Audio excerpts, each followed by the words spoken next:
Hi everyone, thanks for dialing into this webinar today. I'm Beth Brown and I'm joined by Ben Fairhead.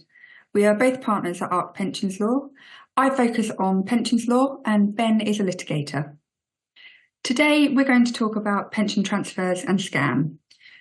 I'm going to start with a bit of a brief background to pension transfers before moving on to talk about the requirements set out in the Occupational and Personal Pension Scheme Conditions for Transfer Regulations 2021, which are very snappily named, so to save us all time, I'm just going to refer to them as transfer regs.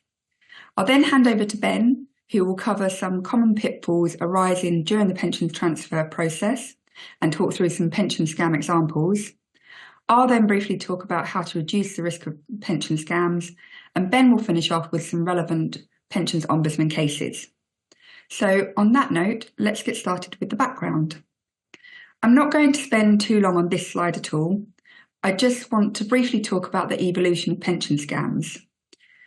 So over 10 years ago now, the Pensions Ombudsman launched its Scorpion campaign, which it then refreshed again in 2014 to take account of what it's seen in practice.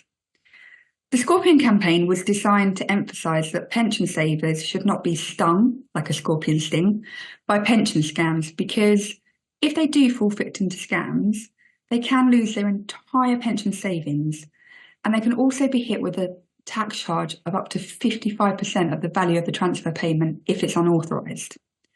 Obviously, that is significantly detrimental to savers, and it needed to be addressed.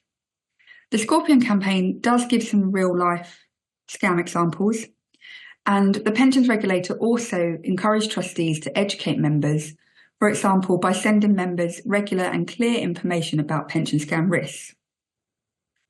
Another development was the formation of the Pension Scam Industry Group. This is a voluntary body that was created by the pensions industry itself to try and share good practices in stopping pension scams. HMRC also made some changes to try and address pension scams, such as undertaking a detailed risk assessment before deciding whether a scheme could be registered or not, and responding to requests for confirmation of the registration status of the receiving scheme without having to seek consent from that scheme.